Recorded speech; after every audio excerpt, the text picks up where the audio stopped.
जय श्री राधे कृष्णा। दोस्तों मैं आप सभी के लिए इतनी प्यारी प्यारी धार्मिक कहानियाँ लाता रहता हूँ, लेकिन आप इन कहानियों को अंत तक नहीं सुनते और इस कहानियों को कभी किसी के साथ शेयर भी नहीं करते। दोस्तों यह कहानियाँ साक्षात्कार भगवान का स्वरूप हैं, तो इनको सभी को रसपान करने का अधिकार है। तो दोस्तों इन कहानियों को अपने दोस्तों के साथ और फैमिली के साथ शेयर जरूर करें और कहानियों को अंत तक जरूर सुना करो।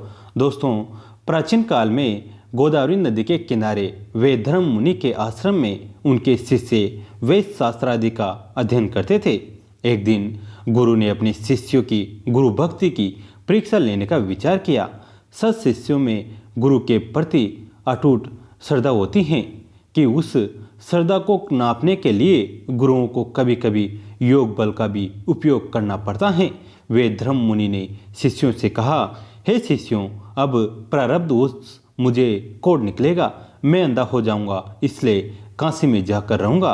है कोई हरि का लाल जो मेरे साथ रहकर सेवा करने के लिए तैयार हो? शिष्य पहले तो कहा करते थे, गुरुदेव आपके चरणों में हमारा जीवन न्यौछावर हो जाए। मेरे प्रभु अब सब चुप हो गए। उनके संदीपक नाम का शिष्य खूब गुरु सेवा प्रायण गुरु भक्त था। उसने कहा, गुरुदेव यह दास आपकी सेवा में हमेशा तत्पर रहेगा। गुरुदेव 21 वर्ष तक सेवा के लिए रहना होगा। संदीपक 21 वर्ष तो क्या, मेरा पूरा जीवन ही अर्पित है।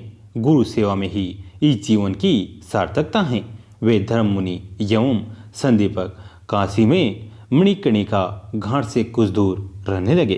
कुछ दिन बाद गुरु के पूरे शरीर में कोढ़ निकल आया और अंधत्व भी आ गया। शरीर कुरूप और स्वभाव चिड़चिड़ा हो गया।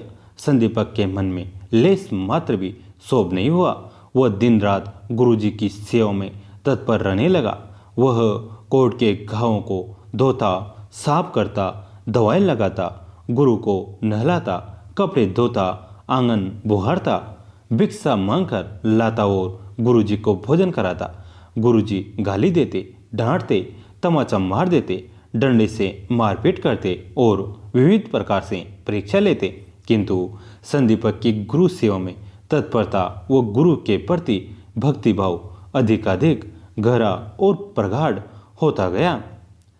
काशी के अधिष्ठाता देव भगवान विश्वनाथ संदीपक के समय प्रकट हो गए और बोले, तेरी गुरु भक्ति एवं गुरु सेवा देखकर हम प्रसन्न हैं। जो गुरु की सेवा करता है वो मानो मेरी ही सेवा करता है। जो गुरु को संतुष्ट करता है वो मुझे ही संतुष्ट करता है। बेटा कुछ वरदान मांग ले। संदीपक गुरु से आज्ञा लेने गया और बोला, शिवजी वरदान देना चाहते हैं, आप आज्ञा दे तो वरदान मांग लूं कि आपका रोग एवं अंधेपन का प्रारब्ध समाप्त हो जाए। गुरु ने डांटा, वरदान इसलिए मांगता है कि मैं अच्छा हो जाऊं और सेवा से तेरी जान छूटे। अरे मूर्ख, मेरा कर्म कभी न कभी तो मुझे भोगना ही पड़ेगा। संदीपक ने शिवजी को वरदान के लिए मना कर दिया। शिवजी आश्चर्यचकित हो गए कि कैसा निष्ठावान शिष्य हैं। शिवजी गए विष्णुलोक में और भगवान विष्णु से सारा वृत्तांत कहा। विष्णु भी संतुष्ट हो गए। संदीपक के पास वरदान देने प्रगटे। वो संदीपक ने कहा, प्रभु मुझे कुछ नहीं चाहिए। भगवान ने आग्रह किया तो बोला, आप मुझे यही वरदान दे कि मेरी गुरु भक्ति अटल श्रद्धा बनी रहे, गुरुदेव की सेवा में निरंतर प्रीति रहे, गुरु चरणों में दिन प्रतिदिन भक्ति दृढ़ होती रहे। भगवान विष्णु ने संदीपक को गले लगा लिया। संदीपक ने जाकर देखा तो वेदधर्म मुनि स्वस्थ बैठे थे, न कोढ़ न कोई अंधापन। शिव स्वरूप सदगुरु ने संदीपक को अपनी तात्विक दृष्टि एवं उपदेश से पूर्णत्व में प्रतिष्ठित कर दिया। वे बोले, वत्स, धन्य है तेरी निष्ठा और सेवा, जो इस प्रसंग को पढ़ेंगे, सुनेंगे, सुनाएंगे और उन्हें महाभाग मोक्ष पथ में अड़े हो जाएंगे। पुत्र तुम धन्य हो, तुम सच्चिदानंद स्वरूप हो। गुरु के संतोष से संदीपक गुरु तत्व में जग गया, गुरु स्वरूप हो गया। अपनी श्रद्धा को कभी भी कैसी भी परिस्थिति में सद्गुरु पर से तनिक भी कम नहीं करना चाहिए। वे परीक्षा लेने के लिए कैसी भी लीला कर सकते हैं।